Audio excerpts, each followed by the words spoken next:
in Belgrade and lived in Cyprus and Egypt, and actually did my undergrad at USC in LA, so it's been a long homecoming because I just came from there today. And not today, this week. At USC, I began writing. I went there for creative writing, and moving to Ithaca, New York, to attend Cornell was a very important moment in my life, not just in my life as a writer, but because it happened right on the heels of my grandfather's death.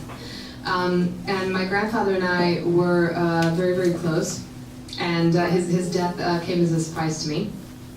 But I thought, I grieved, I grieved for about a month, 2 months, and thought, okay, well, this is, I'm all right now. Everything's fine, and, we shall not speak of it again.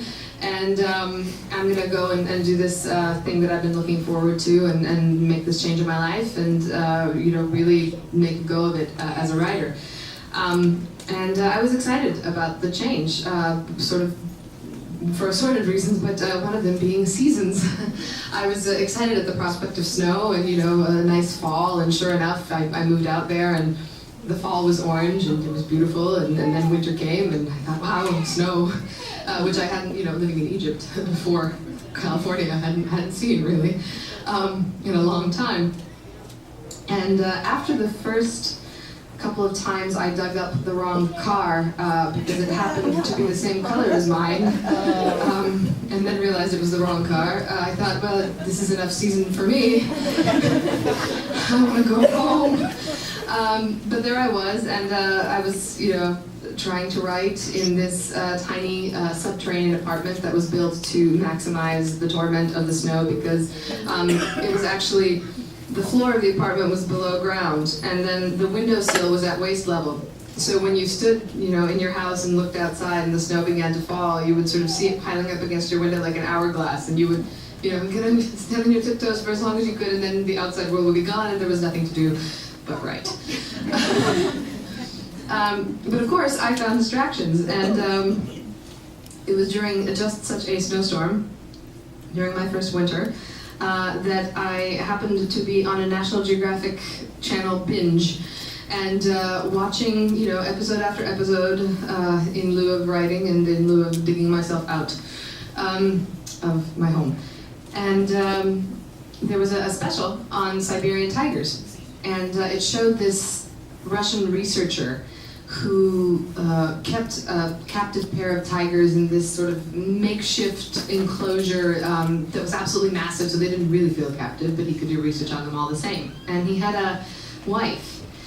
And his wife, who had raised these tigers since cubhood, was able to bring them down from these terrible rages that they would fly into just by the sound of her voice. She would talk to them, and they would, they would turn into goo and, come to the fence and just melt into, big tigery puddles.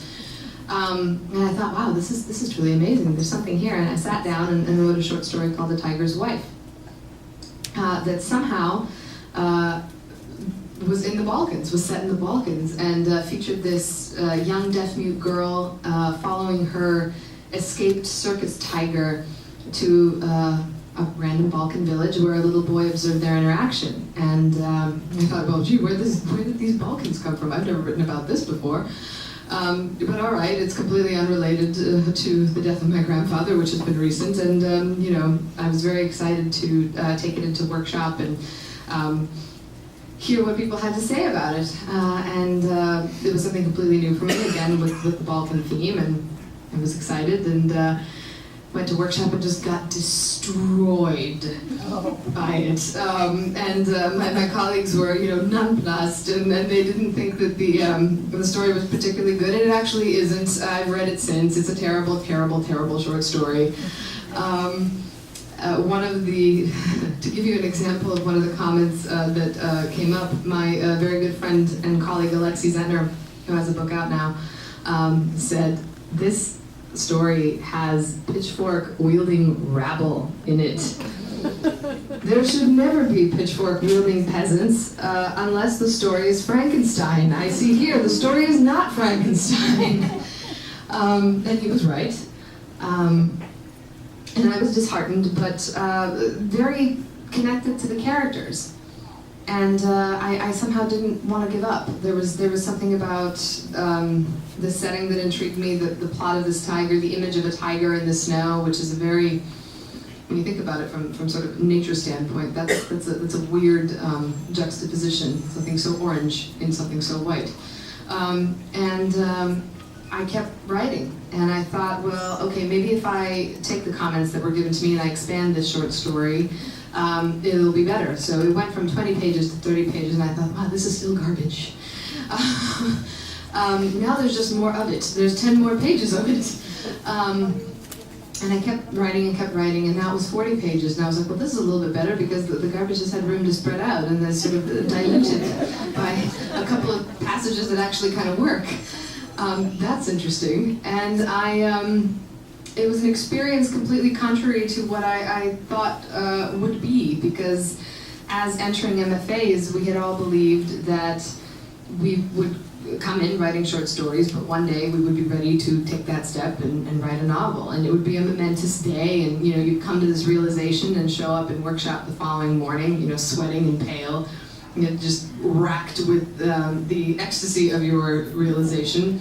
And people would come into workshop and ask you, what's wrong with you? And then you would say, well, I've decided today I'm ready to begin writing a novel. This is a great day for me, and I hope you'll support me in this. We can all live the dream together. Who's with me? And everyone would cheer and hoist you up on their shoulders and carry you about the room. And truly, it would be a great day for you, and you go home and you write your novel. As you said you would. But in reality, for me and for everybody else who ended up writing a novel, it was, this is garbage at 20 pages and garbage at 30. It's a little bit better at 40. At 70, I can't call it a short story anymore. And at 100, I think I'm writing a novel. And that's more or less how it went. And somewhere in the process, the little boy from the original short story became the grandfather of the narrator. And I still thought, this is completely unrelated to anything. This is just some random grandfather, unrelated to mine in any way, and he happens to live in the Balkans. Also a coincidence.